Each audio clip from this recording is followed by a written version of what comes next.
Anteriormente, a doutora Daniele Gugel Dallagnol, psicóloga aí que vai trazer pra gente aí, né, algumas dicas aí, também falar um pouquinho sobre o Janeiro Branco, os cuidados aí com a saúde mental. E a gente vai saber dela também, perguntar para ela durante as nossas entrevistas, como que a gente pode, né, fazer, né, para ter um acompanhamento psicológico. E às vezes a pessoa pensa que não, tem que ter algum problema, alguma coisa, né? Mas acho que o acompanhamento psicológico, tanto que várias empresas aí, né? A gente passa, né? Muitas vezes por um psicólogo aí, né? Para fazer, né? Uma entrevista, né? De emprego, tá? Eles já avaliam aí para ver se a gente, como é que tá também, não só, né?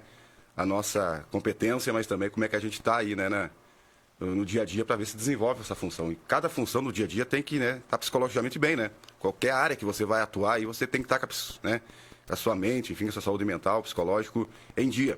E nada mais importante que conversar, então, tirar as dúvidas aí com uma pessoa que entende do assunto, que acompanha, né, as pessoas aí, traz esse apanhado aí, né, essa importância aí da psicologia no nosso meio.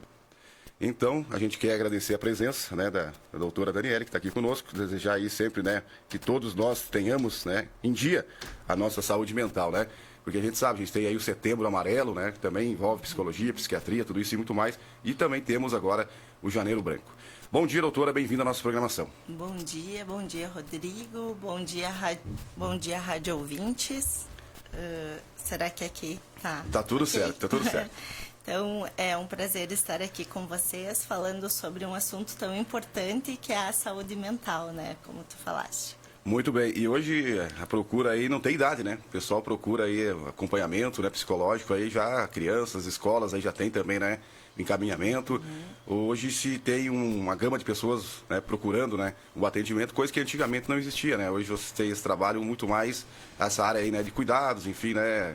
Muitas vezes a criança na escola mesmo, né, não se desenvolve muito bem, tudo isso um psicólogo pode dar esse acompanhamento aí, né? Fazer essa assistência, assistir esse aluno, essa pessoa, enfim.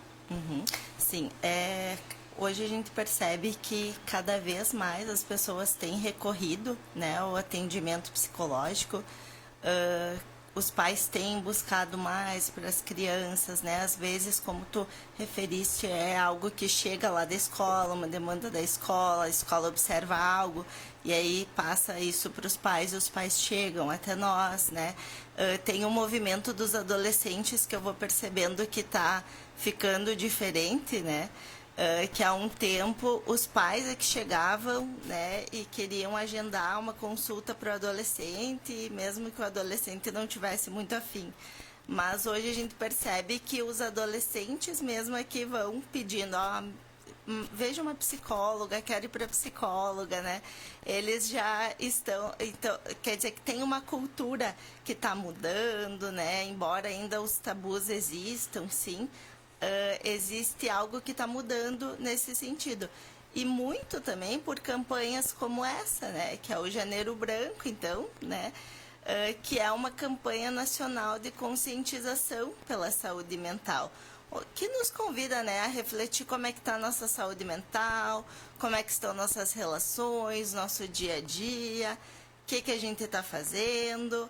E o janeiro justamente escolhido porque simbolicamente ele vai representando um momento, né, de renovação, recomeço.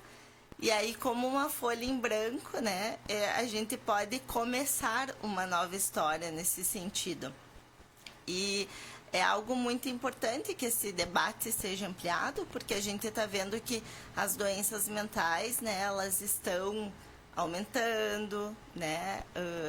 A OMS ela aponta que 1 bilhão de pessoas em todo o mundo tenham algum tipo de transtorno mental, né? Também a gente tem a campanha, né, do Setembro Amarelo, a questão do suicídio, né, que os dados são bem alarmantes, né, no mundo, globalmente, como aqui no Brasil. Então, a gente precisa estar atento, precisa olhar para isso, né, numa cultura de valorização do corpo. A gente começa o ano fazendo muita meta, assim, bom, quero uma alimentação saudável, quero ir para academia todo dia, né, ou enfim, quero cuidar do corpo. E aí vai, e não que não seja importante, é muito importante, sim, que a gente possa, né, estar atento a tudo isso, mas que às vezes vai ficando muito aquilo que é externo, que é de fora, né? Vai sendo muito valorizado, muito cuidado, e aquilo que é de dentro, né? Não se dá tanta importância, né? E acho que a gente precisa olhar mais para isso. E até essas promessas aí, né, pessoal? Eu vou parar de beber, vou parar de fumar, enfim, eu vou... Alguns vícios aí também, a psicologia trata isso também, né? A pessoa que está, por exemplo, largando, né, um hábito, né? Por exemplo, eu estou deixando de fumar, posso procurar um psicólogo. Deixando de ingerir bebida alcoólica, posso procurar um psicólogo. Deixando de fazer qualquer coisa aí que eu julgo que não dá mais, que eu não quero mais. E muitas vezes sozinho eu não consigo. Tem que ter esse apoio, tanto familiar, enfim, e também de um bom profissional aí que pode te ajudar também, né, doutora? Sim, com certeza, são questões bem importantes, né, que podem ser tratadas, né, claro que às vezes as pessoas também esperam que seja algo muito imediato, né, que tenha assim uma Fui no resposta psicólogo, rápida. amanhã já tá tudo certo, não, é bem assim Isso. também, né? É um processo, né, que longo, que exige paciência, exige disciplina, continuidade, frequência, enfim, mas que com certeza, assim, também às vezes as pessoas têm aquela ideia de que precisam dar conta sozinhas, né? Mas a gente sabe que também o alcoolismo, ele está, né, dentro dos transtornos que podem ser, sim, tratados, né? E que bom quando a pessoa consegue reconhecer, dar conta que aquilo não tá legal, mas que precisa buscar uma ajuda, né?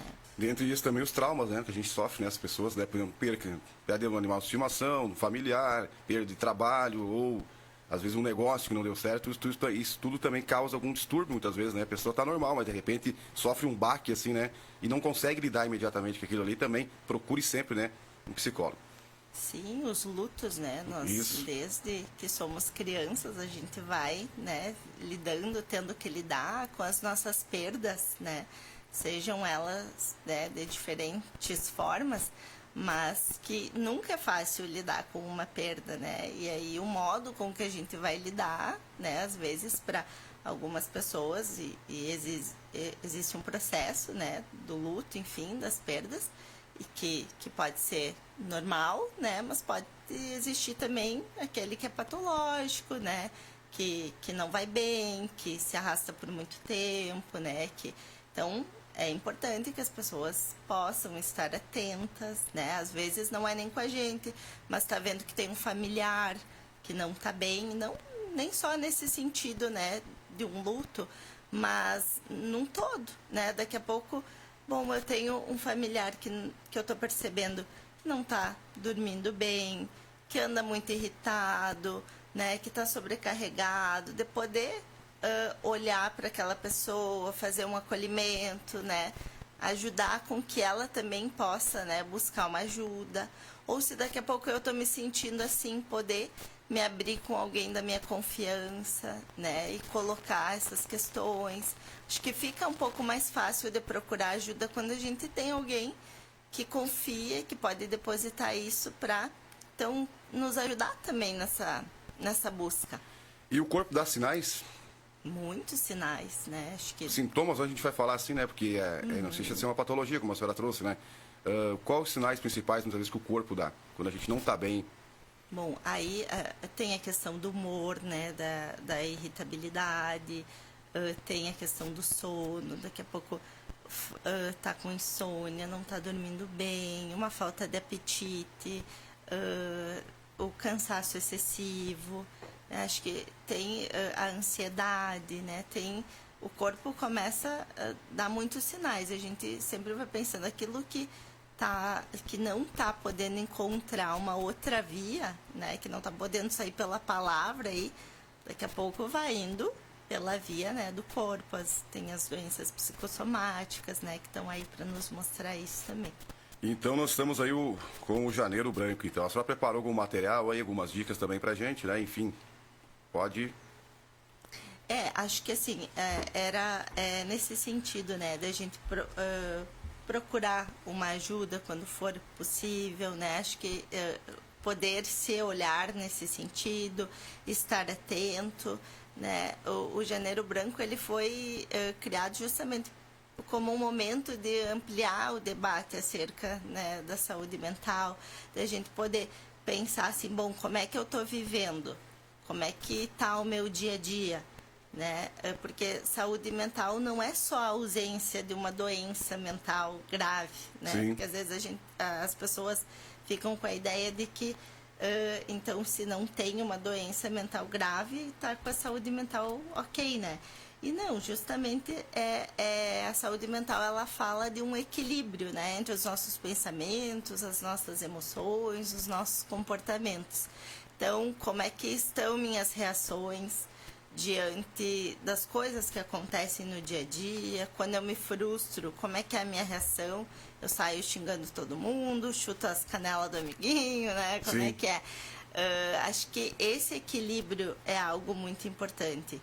E quando a gente vai pensando, né, no dia a dia, atualmente, né, na contemporaneidade, a gente está vivendo uma sobrecarga de trabalho, né, uma rotina super exaustiva, né, são compromissos atrás de compromissos, né, a instantaneidade, telas 24 horas conectadas, que nos fazem também sentir assim uma ansiedade, aquela sensação de não dar conta de tudo, que é normal diante, né, desses excessos.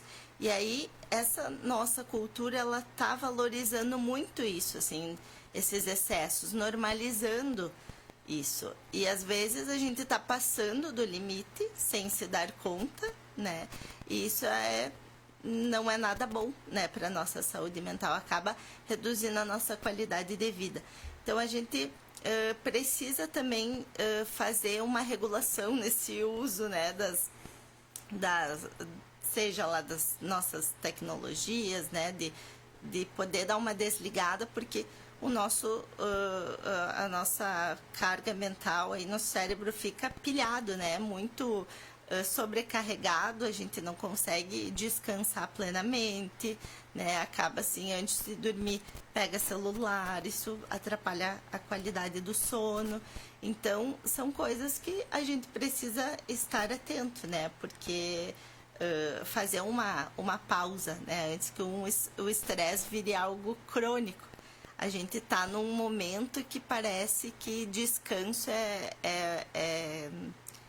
vira assim um luxo, né, descansar, ou até tem pessoas que sentem culpa quando vão descansar, e isso não pode acontecer, né, é justamente um reflexo disso que a gente está vivendo, né, que não pode parar, tem que sair de um lugar, já ir para o outro, fazer outra coisa, enfim, e essa sobrecarga toda acaba, né, gerando consequências para a nossa saúde mental. E as alterações no humor também, muitas vezes a pessoa está eufórica num dia, no outro dia ela está down, como a gente chama, né? Está para baixo. E a gente percebe muitas pessoas do nosso meio, né? Tem dias que elas estão eufóricas, né? E tem dias que elas estão, né? Isso aí é um transtorno do humor, o que pode ser isso aí? E também tem como fazer um acompanhamento para equilibrar, pelo menos, né? Porque muitas pessoas são do extremo, né? Então, eufóricas ou por algumas vezes, por alguns momentos, né? Elas estão assim, daqui a pouco aquele momento acaba e ela volta a ficar para baixo, né? Por exemplo, essa pessoa vai numa festa, ela está eufórica. Mas no outro dia, na rotina dela, no cotidiano dela, por exemplo, no trabalho, ela está mais fechada. Então, como equilibrar? No trabalho também tenho que...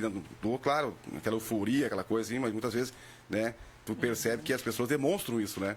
É visível. Sim. Eu acho que tem algo que a gente precisa ficar... Até a própria bipolaridade, né? Tem muitas pessoas que tratam, né? Sim, a bipolaridade é um transtorno mental, assim, que as pessoas precisam, né, buscar um tratamento, né, não só com psicólogo, mas também com psiquiatra, um tratamento medicamentoso, né, que ajude a regular, né, o humor, enfim. Mas tem algo que é bem importante da gente pensar, assim, que é a intensidade, a duração e o impacto daquilo na nossa vida, né? De poder pensar, bom, tem algo que está acontecendo comigo, então, e que já está há um tempo acontecendo, está tirando minha qualidade de vida, né? No meu dia a dia as coisas não estão funcionando bem por conta disso. A gente precisa estar muito de olho nisso. Então, o que está acontecendo, né? Quanto tempo está acontecendo e o quanto isso está me prejudicando. E aí, a partir disso, poder fazer um reconhecimento de, bem, agora, né, preciso buscar uma ajuda, né?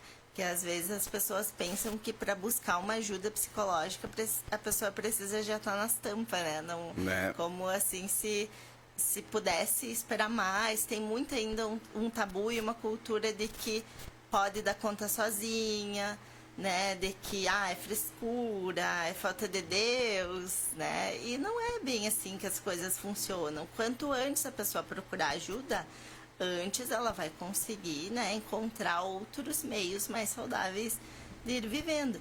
Então, também acho que é importante reforçar isso de que a campanha do Janeiro Branco também vem nesse sentido, assim, de desmistificar isso sobre a busca de ajuda profissional, né, de quebrar tabus nesse sentido, porque aí a pessoa não está com nenhum transtorno assim gravíssimo, mas não busca ajuda, né? Nem sabe muitas vezes que tem, né? Que precisa se virar sozinho, mas daí tá lá assim fazendo abuso do álcool, de drogas, né?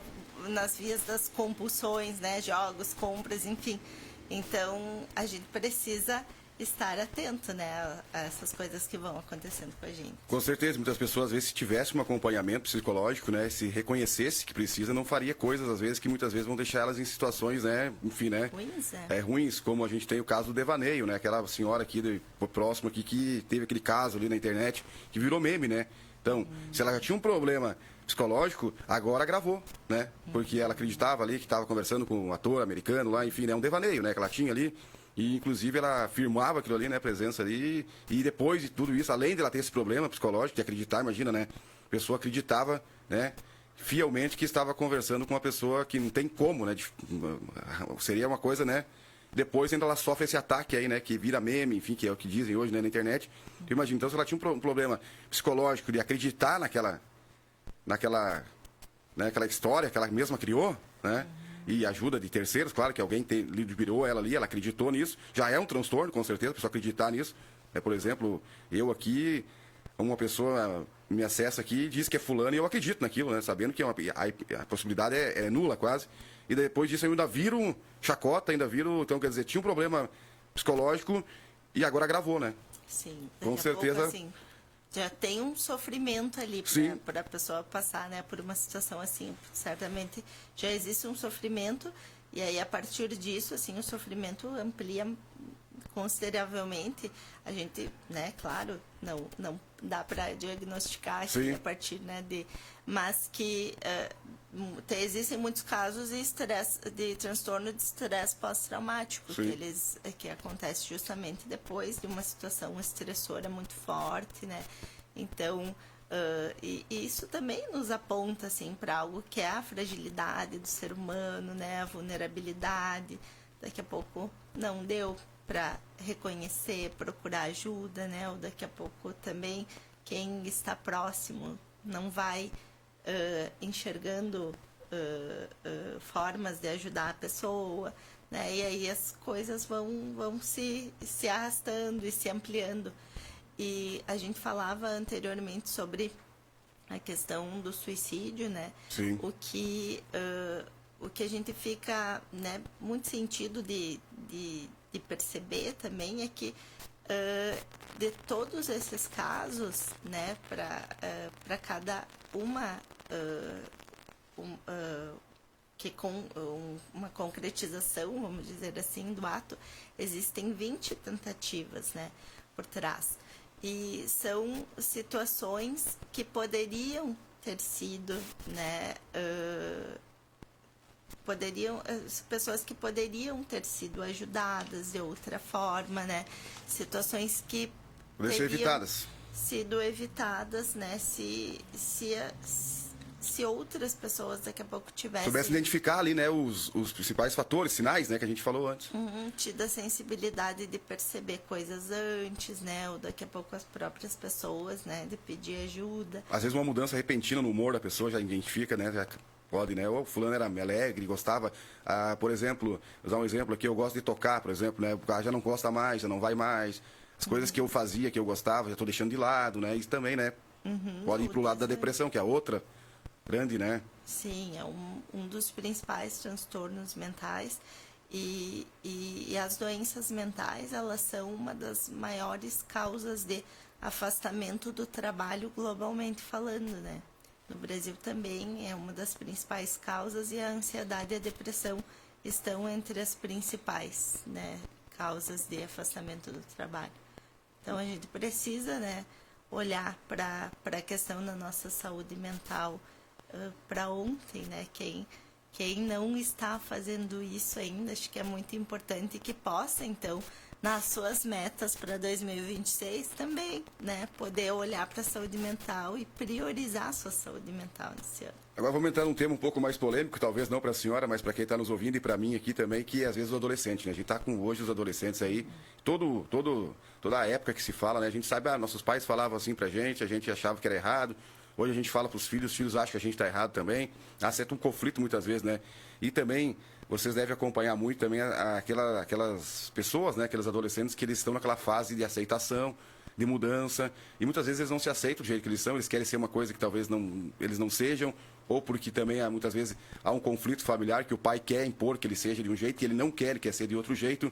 Isso tudo gera também, né, um transtorno, né? Com certeza. E também com certeza vocês atendem casos assim, né? Uhum. A adolescência, ela é um período turbulento da vida. Quem não foi adolescente um dia, né? Isso. E tem os que são eternamente, né?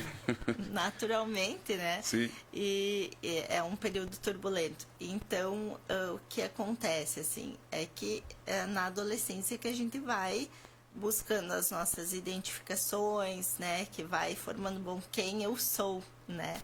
E quem eu quero ser. E aí a gente vai, por isso que o adolescente, ele vai encontrando muitos grupos, né? Pinta o cabelo de uma cor, faz tal coisa no cabelo, depois muda, enfim, porque ele tá buscando quem ele é de verdade, né? E acho que é muito importante quando os pais conseguem, né, olhar para isso e entender, compreender essas mudanças que vão acontecendo, né? Porque tem coisas que entram em jogo aí, né? Os pais também já foram adolescentes, e aí quem foram esses adolescentes pais que agora estão, então, frente a frente com um outro adolescente, que são esses filhos, né?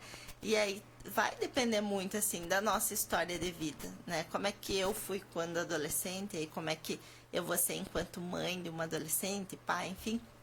E acho que é muito importante que a gente esteja atento, porque existe... O adolescente, ele gosta muito, ele precisa estar em grupo, ele precisa estar tocando, encostando, né, se abraçando, enfim. E quando o adolescente, ele não quer sair do quarto, por um exemplo, ele não está querendo sair com amigos, né, tá com poucos amigos, a questão de isolamento é uma questão que precisa estar muito bem observada pelos pais, porque o adolescente, ele não quer estar isolado dos amigos, ele quer estar entre os grupos. Então, para a gente ficar atento, às vezes o adolescente já está numa situação ali mais antissocial, mais de isolamento, e os pais acabam dando lá um computador para jogar, para ficar mais isolado, fica mais isolado, né, do contato social presencial, vamos dizer assim, porque aí acaba, às vezes, contatando pessoas virtualmente, né, e fazendo essas trocas no meio virtual, mas quando, né, a relação, né, o vínculo ali, humano, o toque, tudo isso é muito importante para o adolescente. E como é importante que os pais possam olhar para os adolescentes com esse cuidado, assim, com essa compreensão, né, de que sim, é uma fase que é transitória, mas que é turbulenta mesmo, eles são desafiadores, né, e aí como é que eu vou reagir diante daquele desafio que se apresenta, né? Tem várias questões que precisam ser olhadas. Não dá desculpas, muitas vezes os pais dão desculpa que está cansado, que não sei, porque ela é assim mesmo, ele é assim mesmo, né? Mas às vezes ele quer uma colaboração, ele está dando sinais que ele quer uma colaboração, né? Do pai, uma dica, um conselho, né? E a gente recebia muito isso dos nossos pais, né? E hoje a gente não vê muito isso, né? Ele é assim, ele gosta disso, ele segue nesse caminho, faz como tu achar melhor. Né? Até a chamar atenção, né? A gente era chamado atenção, muitas vezes hoje se você chamar atenção do adolescente, eu sei porque eu sou pai de adolescente, né? E pré-adolescente também, E aí tu chama atenção, eles, não é assim, e coisa e tal, né? Chamar atenção no sentido de tu querer, né, dizer, ó, eu acho que tu tá errado. E muitas vezes eles não aceitam isso, né?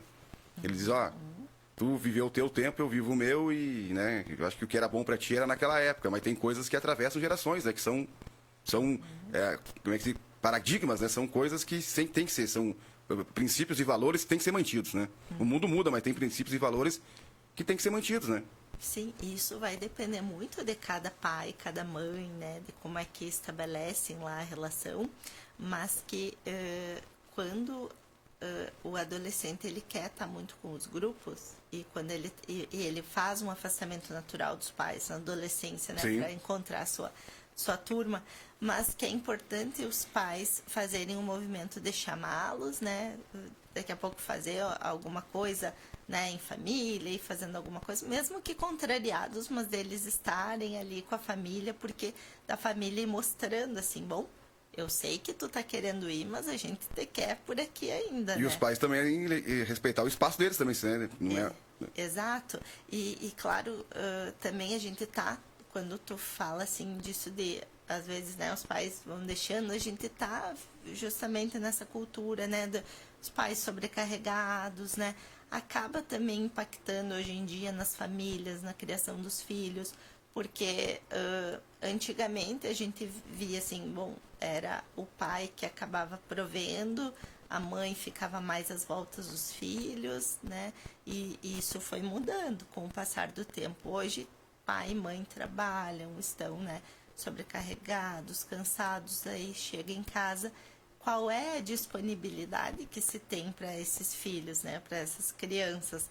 Então, que muitas vezes também estão cansadas, porque estão numa rotina também turbulenta, né? E a gente precisa parar, pensar o que dá para fazer diferente, para a gente não ficar todo mundo afastado, para a gente poder, assim, de fato, colocar um investimento, né, libidinal nessa família, nessa casa, nesses filhos, para não ficar, assim, daqui a pouco desconhecidos dentro da mesma casa, né? É cada um num canto e aí eu vou lá pro meu canto, meu descanso, eu tenho que ter meu horário de descanso, por exemplo, meu filho, agora não, depois eu falo contigo, vai passando o assunto, né?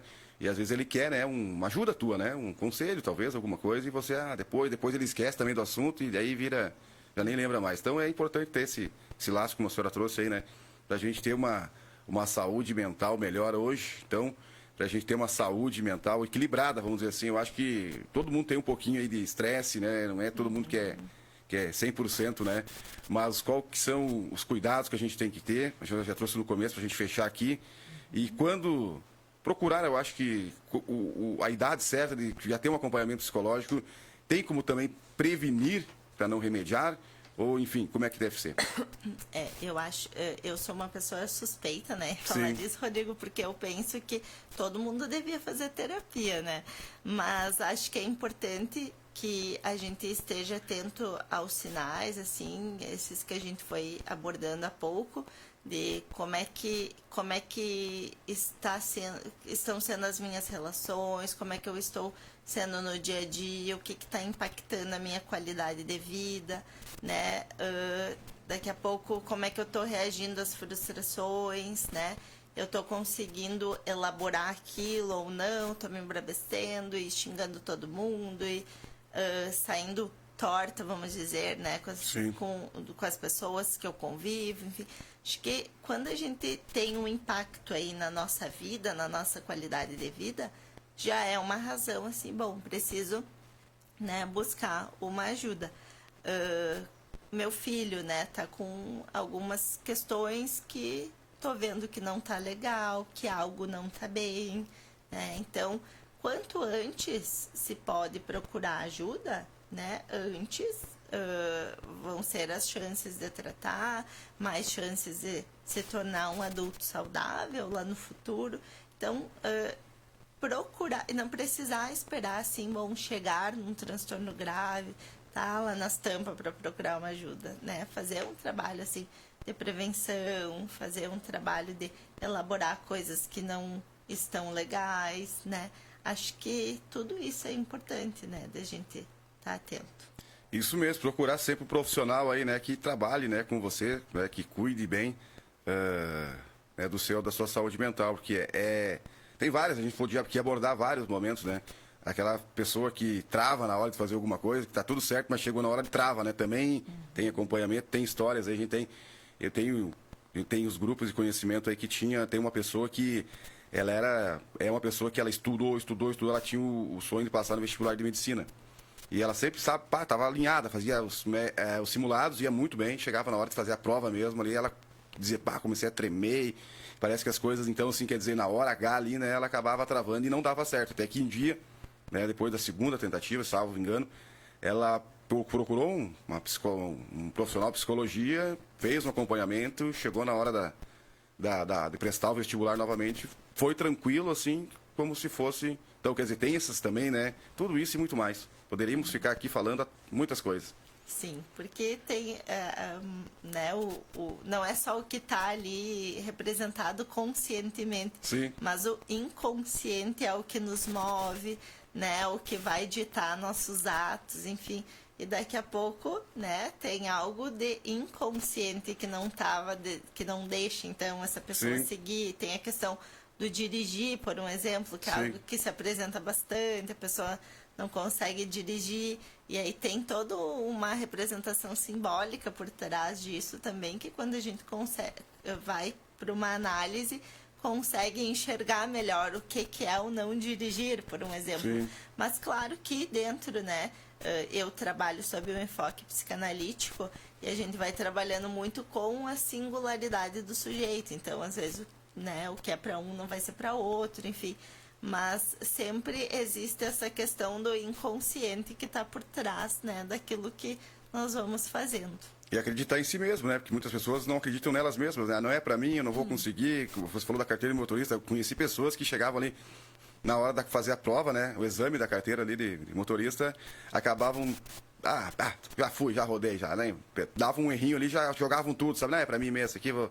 Aí paravam um tempo, voltavam de novo, reprovavam, até que um dia foi, né? Podia ser minimizado tudo isso, se você procurasse um psicólogo, né? Daqui a pouco, um acompanhamento, né? Você teria ali, né? Então, muitas vezes a pessoa vai deixando aquilo que a gente falou, né? O ser humano é assim, né?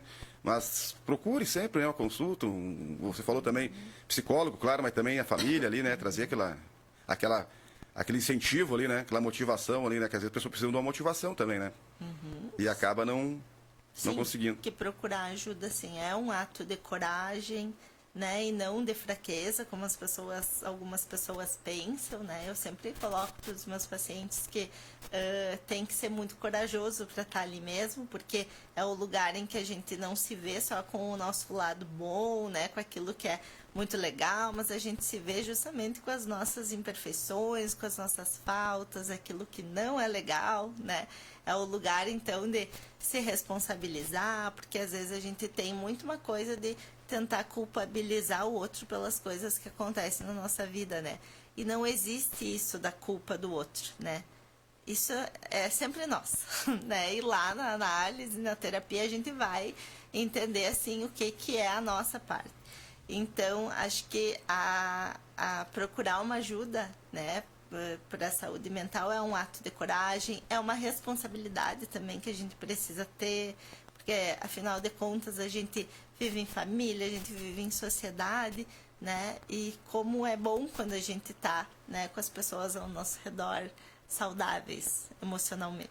Muito bem, conversamos com a doutora Daniele Gugel Dallagnol, falando aqui com a gente sobre a saúde, né, mental, né, e também aí sobre o Janeiro Branco. Considerações finais, queira uma dica, deixar aí, agradecimentos. Agradeço, né, a vocês pelo espaço, e se eu puder dar uma dica, então, é que adicionem aí, né, o cuidado da saúde mental, as metas e planos para esse ano que está iniciando, né, para que a gente consiga, ao final do ano, assim, poder respirar, né, tirar um pouco da sobrecarga que tem influenciado tanto, assim, negativamente na vida das pessoas. Muito bem.